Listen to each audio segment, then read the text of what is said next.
नमस्कार। कैसे हो सब लोग? आई होप आप सभी बहुत अच्छे होंगे।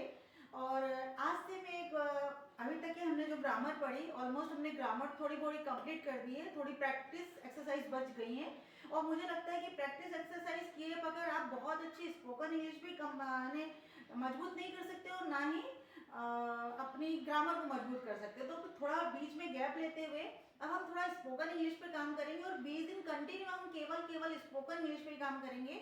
और उसके लिए कैसे ट्रिक से अपनाना है ताकि आप 20 दिन में बहुत अच्छी इंग्लिश बोलना सीख जाएं, ये मैं आपको बताती हूँ। तो जैसे सपोज आज आपसे शुरू कर रहे हो तो आज से ही आपको कैसे बोलना है, एकदम जो वन वर्ड होते हैं जैसे होता है लिसन, रीड, राइट, बिल्कुल एक छोटी सी जो एक्शन वर्ब होती है उसको हम बोले। भले ही हमारे को थोड़ा सा आवाज निकलने में टाइम लगता है क्योंकि इंग्लिश हमने बहुत दिन से पढ़ी नहीं है, तो लोग सबसे पहला तो वो जो डर होता है कि हमको कोई कुछ बोलेगा। So don't worry about it and you have to speak English. तो आपको उसका पहले तो आपको हेजिटेशन को बहुत दूर से रिमूव करना पड़ता है और फिर रिमूव करने के बाद जैसे सिंपल घर से शुरू करो, लिसन सुनो, सी देखो, रीड पढ़ो, तो ऐसे छोटे छोटे। फिर थोड़ा सा और आधे पौन घंटे तक प्रैक्टिस करने के बाद दूसरे में 2 वर्ड पे आएंगे, फिर हम 3 वर्ड पे चलेंगे, है ना। एक फ्रेज होते हैं 3 वर्ड 2 वर्ड के फ्रेज होते हैं उन पे चलेंगे। फिर हम थोड़े थोड़े सेंटेंस पे आएंगे कि जब हम घर में कोई काम करते हैं कि I am doing so and so, मैं ये वाला काम कर रही हूँ, मैं वाला काम कर रही हूँ, तो इस प्रकार से चलेंगे। तो दिन पे दिन डे बाय डे हम ऐसे आगे बढ़ते जाएंगे और बिल्कुल ग्रामर के बड़े बड़े कोई रूल नहीं लगाएंगे, कोई फॉर्मूले नहीं लगाएंगे। उस हम बिना लगाए भी कैसे लैंग्वेज सीख सकते हैं ये अब आपको मैं आज बताने वाली हूँ। चलिए शुरू करते हैं। अभी पहले तो ध्यान में रखना केवल हम 1 वर्ड पे काम कर रहे हैं और वो 1 वर्ड को बिल्कुल आज ही कंप्लीट करना, मतलब जिस दिन ये वीडियो देख रहे हैं आप उसी दिन कंप्लीट करना है। 2 वर्ड भी और 3 वर्ड भी। अब क्या होगा, क्योंकि हर दिन नया कुछ आएगा तो उसकी प्रैक्टिस भी करना पड़ेगा और ऐसा बिल्कुल नहीं हो सकता कि आप without practice you can speak English. You have to speak more and more, then only you will speak English very fluently and very perfectly, and definitely you will be success. ठीक है ना। तो चलते हैं अपन बिना without wasting our time, we have to speak. So सबसे पहले 1 वर्ड को ले लेते हैं अपन, लिसन। किसी को सुनना बोलना है कि चलो सुनो, तो हम अक्सर ही बोलते हैं ना सुनो, तो सुनो। सी देखो। अब देखने का मतलब क्या होता है कि जैसे हम बोलते हैं ना बिल्कुल नॉर्मली हम खड़े हैं, सी देखो वो ऐसा कर रहा है, तो वैसा कर रहा वो पूरा नहीं बोल के हम क्या करते हैं पहले सी, तो एकदम 1 वर्ड बोलना है सी। फिर गो, जाओ, जाओ बोलना है तो जाओ की जगह पे आपको आज गो शुरू करना है। शुरू कर दिए। कम, कम यानी आओ, किसी को बुलाना है तो आओ। बच्चों को भी यदि हम छोटे बच्चे से भी बात कर रहे हैं तो हम उसको कम ही बोले। हैव फूड, अपन खाना लेते हैं तो बिल्कुल मत बोलो फूड, दो वर्ड बिल्कुल नहीं चलना। हैव, कुछ चीज लेना है तो हैव बोल दो, टेक बोल दो, दोनों चीज का मतलब है हैव और टेक, ठीक है ना। चलो गिव, गिव मीन्स दो, बिल्कुल कुछ आगे पीछे कुछ नहीं बोलना, बस गिव दो, मुझे कोई चीज दो। सेंस तो समझ में आ रहा है ना कि दो, ठीक है। राइट, लिखो, लिखो, छोटे स्टूडेंट्स को बोलना है या बच्चों को बोलना है तो राइट लिखो। रीड, रीड पढ़ो, पढ़ने बिठाना है बच्चों को तो रीड, ठीक है। फिर स्लीप, स्लीप है सो जाओ, है ना। अगर हम स्टूडेंट्स भी हैं तो भी इतने छोटे छोटे वर्ड से आप आगे बढ़ोगे तो definitely you will be success. After 20 days you can speak English very well and very perfectly, ठीक है ना। चलिए, रन दौड़ो, प्ले खेलो, स्टॉप रुको। अब इसको ये नहीं सोचना है कि मैम हम इतना सा क्यों बोलेंगे, हमको तो इंग्लिश बहुत फ्लुएंसी बोल। तो जब आप एक स्टेप चढ़ोगे तभी तो दूसरे स्टेप चढ़ोगे, तभी तो तीसरे स्टेप चढ़ोगे, तभी तो आप 20 दिन में पूरे ग्रामर अच्छे से परफेक्ट कर सकते हो ना। ग्रामर और स्पोकन इंग्लिश पर अपनी कमांड रख सकते हो। तो ये पहली सीढ़ी है। इट मीन्स आपने अभी आज अपनी न्यू का एक पहला पत्थर रख दिया है। और यदि आप चलने के सेंस में बात करें तो पहली सीढ़ी पे आपने बेबी स्टेप रख दिया है, ठीक है। चलिए, स्टॉप रुको, स्टार्ट शुरू करो। So start today, start right now, start अभी अभी। टेल बताओ, देखो यहाँ पे 3 लिखे हैं मैंने, टेल बताओ। जैसे कुछ बोलना, अच्छा बता दो मेरे को, ये बता। टेल मी, तो टेल मी नहीं बोल पाते हैं अभी, तो पहला वाला टेल तो बोल ही सकते हो। स्पीक, स्पीक मतलब बोलो, कुछ बोलो, ठीक है। और फिर ये होता है से मतलब कहो, से भी कह सकते हो आप उसमें। रिसाइट सुनाओ, जैसे कोई बच्चा है, स्टूडेंट है, वो पोएम सुनाना चाहता है तो उसको बोल दो रिसाइट, सुनाओ, सुनो, सुनाओ, है ना, ठीक है। चलो अब हम आते हैं 2 वर्ड पे। अब हमारी ये सेकंड स्टेप है। Second step in the sense कि हम ये वाले को लगभग लगभग 5 और 6 टाइम आप इसको बिल्कुल रिवाइज करो थोड़ी स्पीड से। Listen, see, go, come, have, take, give, read, write, sleep. अब सेकेंड टाइम में आपको हिंदी नहीं बोलना है, फर्स्ट टाइम में ही आपको हिंदी बोलना, ताकि आप समझ जाओ बिल्कुल फोकस के। आपको केवल 1 घंटा देना है अपनी इंग्लिश को और आप इंग्लिश बोल सकते हो। लेकिन पहली बार में आपने हिंदी को बहुत अच्छे से पढ़ लिया, समझ गए कि ये मेरा जो दिन भर में काम करता हूँ वो मैं इसको ये बोलता हूँ। और फिर आपने listen, see, go, come, have, give, read, write, sleep, run, play, stop, start, tell, speak, say, recite, यहाँ तक बोल दिया। फिर देन आफ्टर तो 5 से 6 टाइम आपको जब इस प्रकार से बोलोगे तो आपको थोड़ा सा टंग आपकी ट्विस्ट होने लगेगी और एक थोड़ा सा कॉन्फिडेंस आने लगेगा कि मैं एक वर्ड तो आराम से बोल पाता हूँ, तो 2 भी आपको बोलना है, क्योंकि ये सब कुछ कहानी कॉन्फिडेंस की है ना। सो build up your confidence. Okay, अब आते हैं अपन 2 वर्ड पे। कम, कम हियर, यहाँ आओ, गो देयर, वहां जाओ, स्टॉप हियर, यहाँ रुको, स्टैंड अप, खड़े हो जाओ। स्टैंड अप मतलब अभी मैं आपको और चीज समझाने वाली हूँ कि कैसे बोलना, पहले भी इसको ध्यान से देख ले। स्टैंड अप, खड़े हो जाओ। बी केयरफुल, सावधान रहो। गेट रेडी, तैयार हो जाओ। गो स्ट्रेट, सीधे जाओ, जैसे हमको किसी को रास्ता बताना है, सीधे जाओ, वहां जाओ, गो स्ट्रेट। क्लीन नाइसली, ठीक से साफ करो। हम स्टूडेंट्स को बोलते हैं ना रूम साफ करो या अपना टेबल साफ करो, तो क्लीन नाइसली। देखो आपको अगर क्लीन बोलना है तो आप वन वर्ड ले सकते हैं। इसमें एक अच्छी ट्रिक है कि ये जो पहले पहले वाले जो हमने वर्ब बोले हैं, है ना, ये वर्ब को आप अपने, ये सारे एक्शन वर्ब है तो आपको एक्शन करना है, तो आप ये आराम से बोल सकते हो। फिर आपको उसके बाद में, इसीलिए मैंने ऐसा लिखा हुआ है कि आपको इसके आगे 2, इसके आगे 3, ये आपको मैच करते मिलेंगे, तो वो उसका मीनिंग आप अच्छे से समझ पाओगे। टेक यानी मैंने बताया था आपको लेना, तो यहाँ पे देखो टेक बाद नहा लो, हैव या टेक लंच, हैव लंच बोल दो या टेक लंच बोल दो, खाना खा लो, खाना खा ले या लो, है ना, खाना खा ले या लो, छोटा है तो अपन ले बोलेंगे। वॉश हैंड्स, हाथ धो लो, हाथ धो। टेक इट, इसे लो। गिव मी, मुझे दो। प्ले देयर, वहां खेलो। यहाँ पे जैसे डिस्टर्ब हो रहा है तो यहाँ मत खेलो, उधर खेलो, वहां खेलो।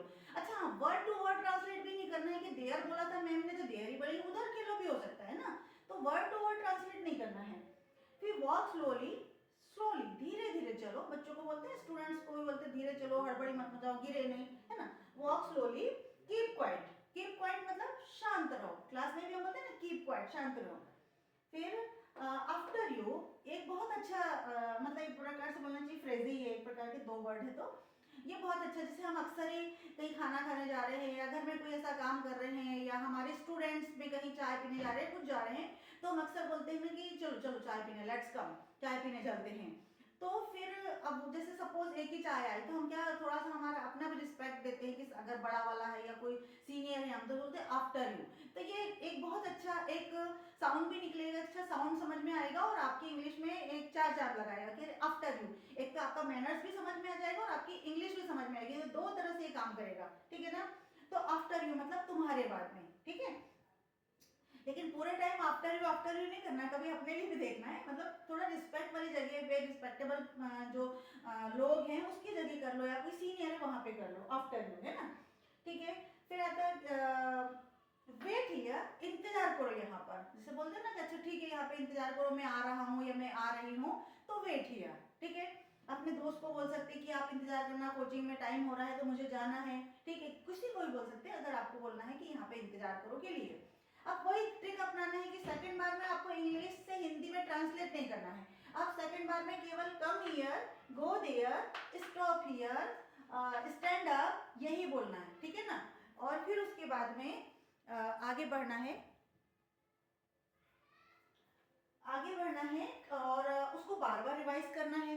सो ओवर एंड ओवर, बार बार अगर रिवाइज करते हैं तो आपकी इंग्लिश बहुत बहुत अच्छे से एनहांस होती है। आगे बढ़े क्या, अब ये तो हो गया था 2 वर्ड, देखो ये 1 वर्ड हुआ, ये 2 वर्ड हुआ, अब अपन चलते हैं 3 वर्ड। देखो ऐसे आप 20 दिनों में इंग्लिश सीखते हो, देखेंगे 3 वर्ड पे देखेंगे। शट द डोर, बिल्कुल छोटी छोटी सी घर से ही शुरू करना है, हमारे आसपास के एटमॉस्फेयर से करना है। ऐसा नहीं सोचना है कि सराउंडिंग तो मेरा उतना अच्छा नहीं तो मैं कैसे बोलूंगा या मैं बोलूंगी, बिल्कुल बोल सकते हो। देखो शट द डोर, अपने आप से बात करो, शट द डोर, अच्छा ठीक है दरवाजा खोलो, ओपन द डोर, दरवाजा को ओपन कर दो, क्योंकि ये सब हम स्कूल में पढ़ चुके हैं। शट का अपोजिट अपोन, अपोन का अपोजिट क्लोज, है ना, तो ये हम पढ़ चुके हैं। तो अब देखो, शट द डोर हो गया, ओपन द डोर हो गया, दरवाजा बंद करो, दरवाजे को खोल दो। लेकिन यहाँ पे देखो, ये लेस द बोल्ट, ऐसा होता है ना कि एक अपना दरवाजे की चिटकनी होती है ना, लेस द बोल्ट, तो वहां पे अपन लेस द बोल्ट, बोल्ट बोलते हैं उसको, कि दरवाजे की जो चिटकनी है वो लगा दो। Less the bolt, less the unlatch, unlatch मतलब खोल दो, अनलैच कर दो और लैच कर दो। लैच कर दो मतलब लगा दो, अनलैच कर दो मतलब खोल दो, ठीक है। कम टू मी, मेरे पास आओ। कई बार कोई स्टूडेंट्स होता है या हम किसी टीचर के पास जाते हैं तो वो बोलते हैं ना कि कम टू मी, मेरे पास आओ, तो फिर हम समझ नहीं पाते कि वो क्या बोल रहे हैं। छोटा स्टूडेंट है, बच्चा है, उसको बोल सकते हैं अपन कम टू मी, मेरे पास आओ, कुछ उसको समझाना, एक्सप्लेन करना, तो आप ये बोल सकते हैं, ठीक है। Come to me, come over here. कभी कभी होता है ना, हम सीधे सीधे बोलते हैं कम हियर, यहाँ आओ, ऐसा बोल सकते हैं। लेकिन थोड़ा और अच्छा साउंड निकालने के लिए क्या होगा, देखो इसी से थोड़ा एडवांस हो रही है। यहाँ अपन ने बोला था कम, यहाँ बोला था अपन ने कम हियर, अब यहाँ आया कम ओवर हियर। अब थोड़ा और अच्छा एडवांस चलेंगे, एकदम करेक्ट ग्रामेटिकल पोर्शन के हिसाब से लेंगे, कम ओवर हियर, यहाँ आओ, यहाँ पर आओ, ऐसे बोलेंगे। तो धीरे धीरे आपको अपग्रेड होना है ऐसे, तो आपको बहुत अच्छे से बनने लगेगी। कम ओवर हियर, यहाँ पर आओ, से थैंक यू। हम बच्चों से बोलते हैं ना, किसी ने कोई सामान बोल दिया तो से थैंक यू, उनको थैंक यू कहो, तो अपन को बोलूंगा से थैंक यू, इट्स ओके। अब थैंक यू बोल दिया तो क्या बोलेंगे, इट्स ओके, है ना। हमेशा मेंशन नॉट नहीं बोलना है अपने को, इट्स ओके, ठीक है, ठीक है, ठीक है। इट्स ओके तो बहुत जगह अपन बोल देते हैं, तो उसको इट्स ओके, ठीक है, ठीक है के लिए हम ओके लगा सकते हैं, इट्स ओके। तो इट इज का कॉन्ट्रैक्शन है, ठीक है, ये ठीक है, ठीक है। वाइप योर बॉडी, शरीर पोछ लो। बच्चा नहा के आया है तो कपड़ा पोछने के लिए बोलेंगे वाइप योर बॉडी, मतलब बिल्कुल डेली रूटीन से पूछेंगे, या अपने आप से बात करो, वाइप योर बॉडी, फिर वो याद कर लेगा। फिर कम राइट, कम राइट नाउ, थोड़ा सा बोलते हैं जल्दी आओ, तो कम राइट नाउ, या कम सून, बहुत जल्दी आओ, कम सून, दोनों को ले सकते हैं। कम राइट नाउ, आओ, अभी आओ, या फिर कम सून, जल्दी आओ, या अभी आओ, इसको अभी भी आओ भी बोल सकते हैं। राइट नाउ, अभी अभी आओ, अभी आओ, एम्फेसाइज करके बोलते हैं ना अपन, अभी आओ, वो भी हो सकता है, ठीक है। अब देखो, यहाँ तक तो 3 वर्ड हो गए हैं आपके, लेकिन हमने कुछ क्वेश्चन के रूप में भी बोलते हैं ना अपन। वैसे मैं क्वेश्चन वाले अलग लेके आऊंगी, बट मैं शुरू पहला दिन है इसलिए लेके आई हूँ। जैसे अपन बोलते हैं ना हाउ आर यू, सबसे पहला प्रश्न ये होता है ना हाउ आर यू, तो उसको बोलने में हिचकिचाए नहीं, बोले ऐसे ही, लैंग्वेज तो ऐसे ही बोली जाती है, हाउ आर यू। और फिर यहाँ पे क्वेश्चन मार्क, देखो क्वेश्चन मार्क लगा, इट मींस क्या पूछ रहे हो आप, क्वेश्चन पूछ रहे हो उससे, है ना, how are you. How do you do, तुम कैसे हो, या हाउ डू यू डू, और ये लिखा नहीं है मैंने, हाउ डू यू डू, ये भी हो सकता है, हाउ डू यू डू। चलो, एक हो सकता है ना, किसी ने मार दिया है स्टूडेंट्स को, या बच्चों को मार दिया, या किसी को मार दिया, या किसी की सामान ले लिया। बच्चों में अक्सर मैं देखती हूँ कि हो जाता है, मेरी पेंसिल क्यों ले ली, मेरा पेन क्यों ले लिया, या फिर मैं कोई मोबाइल है तो मोबाइल उठा लिया, बड़े बच्चे हैं तो बड़े स्टूडेंट्स हैं, तो क्या बोलेंगे, हाउ डेयर यू, हाउ यार तुम्हारी हिम्मत कितनी हुई, इतनी हिम्मत तुम्हारी इतनी हिम्मत। इसको किसी भी प्रकार से बार बार बोल रही हूँ कि वर्ड टू वर्ड नहीं लेना है, क्योंकि हम ग्रामेटिकल इंग्लिश नहीं सीख रहे हैं अभी, हम केवल और केवल स्पोकन इंग्लिश पे काम कर रहे हैं, है ना, ठीक है। तो स्विच ऑन द लाइट, ये तो हम अक्सर हर घर में बोलते हैं, स्विच ऑन द लाइट, जब लाइट को जलाना है, बिजली को जलाना है, इट मीन्स की लाइट करना है, प्रकाश करना है, तो हम बोलेंगे स्विच ऑन द लाइट। और जब हमको ऑफ करना है, सुबह हम उठ रही हैं, बंद करना है, पढ़ाई खत्म हो गई है, उसको हमको स्विच ऑफ करना है, तो स्विच ऑफ द लाइट और स्विच ऑन द लाइट, चालू करने को ऑन और ऑफ को बंद करना, ठीक है। ऐसे ही फैन भी होता है, तो स्विच ऑन द फैन और switch off the fan, switch off the fan, switch fan चला दो तो स्विच ऑन द, और स्विच ऑफ कर दिया तो पंखा चला दो। तो ये इलेक्ट्रॉनिक आइटम के लिए हम अक्सर स्विच ऑफ और स्विच ऑन को काम करते हैं, ठीक है ना। अब अक्सर छोटे बच्चे होते हैं, जुकाम हो जाता है, अभी सर्दी का सीजन है तो ऑलमोस्ट लोगों को हो ही जाता है। कभी कभी हम बच्चों को डांटते हैं ना, ब्लो योर नोज, पहले साफ करके आओ, है ना, तो उसको भी यहाँ पे मैंने ऐड कर दिया है, क्योंकि ये छोटी छोटी चीज के लिए व्यक्ति स्ट्रक हो जाता है कि फिर इसे क्या बोले, है ना, नाक साफ करो। और ये भी नहीं सोचना कि हम आधी हिंदी बोल रहे हैं आधी इंग्लिश बोल रहे हैं तो कोई हमें क्या बोले। सबसे ज्यादा डिफिकल्टी तब आती है कि हम केवल अपने बारे में नहीं सोचते, दूसरों के बारे में सोचते हैं कि कोई क्या बोलेगा, कोई कुछ नहीं बोलेगा, आप तो सीख रहे हो, और वैसे भी हमारी नेटिव लैंग्वेज नहीं है तो बिल्कुल भी डरना नहीं है ना। अब यहाँ तक तो आपको वैसे ही बोलना है कि फिर आपने हिंदी एक बार बोल दिया और फिर आपको इंग्लिश में बार बार बोलना है, फिर इसको बहुत ज्यादा रिवाइज कर लिया। अब रिवाइज करने के बाद में एक ट्रिक और बताती हूँ। ये तो मैंने केवल ऑर्डर बताया है ना, ठीक है, बिल्कुल भी मैं इंग्लिश के कोई बड़े वर्ड नहीं लाई। ये आप नॉर्मली ऑर्डर दे दिया कि ठीक है भाई इम्परेटिव सेंटेंस इसको बोलते हैं ना, तो उसको हमने बोल दिया कि आज्ञात्मक वाक्य है, सीधे सीधे वाक्य है, सकारात्मक के वाक्य, मतलब हमने बोल दिया। लेकिन अब कभी कभी क्या होता है, अगर हमको किसी को बहुत पोलाइट होके बोलना है, ये लगेगा कि रूड लग रहा है ना, अगर सीधे सीधे बोला कम हियर तो थोड़ा सा रूड लग रहा है, तो हम क्या बोलेंगे उसको, जैसे कोई बड़ा है या कोई बहुत छोटा बच्चा है या और भी कोई ऐसा है जो रिस्पेक्टेबल है, तो हम क्या बोलेंगे उसको प्लीज लगा देंगे। तो ये सारे एज इट इज रहने देना और इसके आगे लगा दो please listen, please see, please go, please come, please take, please give, please read, ऐसे लगा देना। कृपया लो, इट मीन्स प्लीज यानी कृपया, हर जगह प्लीज लगा के काम करेंगे तो अच्छा साउंड भी होगा, सामने वाला आपका काम भी बहुत आसानी से कर देगा। ऐसे यहाँ पे भी लगा सकते हो आप प्लीज, और यहाँ पे भी आप प्लीज लगा सकते हो, ठीक है, जब आपको बहुत पोलाइट करना है तो। लेकिन अगर आपको बोलना है नहीं मत करो, अब कई बार ऐसा भी तो आएगा, हर बार सकारात्मक थोड़ी होता है, कई बार होता है ना कुछ काम तो बिल्कुल मत करो, है ना। वैसे मैं एक वीडियो लेकर आने वाले जो जो बिल्कुल भी नहीं के लिए आता कि ये मत करो के लिए हमें काम करना है। तो अगर नहीं करना है तो हम क्या बोलेंगे, D D O do, D O do और नॉट। डू नॉट का कॉन्ट्रेक्शन होता है डोंट, है ना, डोंट होता है, तो इस डोंट को हम यूज कर सकते हैं, डोंट कम हियर, मत आओ इधर, ठीक है, डोंट गो देयर, मत जाओ वहां पे। तो ये देखो मैंने सब जगह लिख के रख दिया है। अब देखो यहाँ कैसे यूज करेंगे, डोंट सी मत देखो, डोंट लिसन मत सुनो, कई बार होता है मत सुनो उसको, ऐसा होता है ना, don't listen, don't see, don't go मत जाओ, डोंट कम मत आओ, डोंट टेक मत लो, डोंट गिव मत दो, डोंट रीड मत पढ़ो, डोंट राइट मत लिखो, है ना। यहाँ पे भी लगा के देखेंगे, डोंट गेट रेडी मत रेडी हो, डोंट गो स्ट्रेट मत सीधे मत जाओ, डोंट टेक बाथ मत नहाओ, है ना, इजी, बहुत इजी है। इसमें लगा के देख लेंगे, डोंट ओपन द डोर, मत डोर को दरवाजे को मत बंद करो, डोंट ओपन द डोर बिल्कुल मत करो, ठीक है ना। आगे देखेंगे wipe your body, don't wipe your body, नहीं बोलना है नहीं करो, ठीक है ना। तो इस प्रकार से आपको प्लीज और डोंट लगा करके इतने सारे सेंटेंस को ट्रिपल कर सकते हो, ट्रिपल टाइम बोल सकते हो।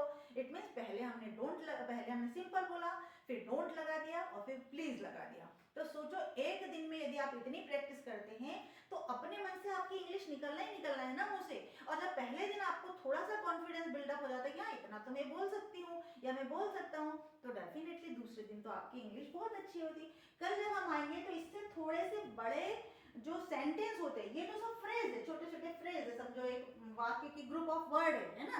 अब हम थोड़ा सा क्या लेके आएंगे, थोड़े थोड़े छोटे छोटे सेंटेंस लेके आएंगे जिसके आगे हम पूरा सेंस समझ सकते हैं, ठीक है, मैं यू इनके बारे में।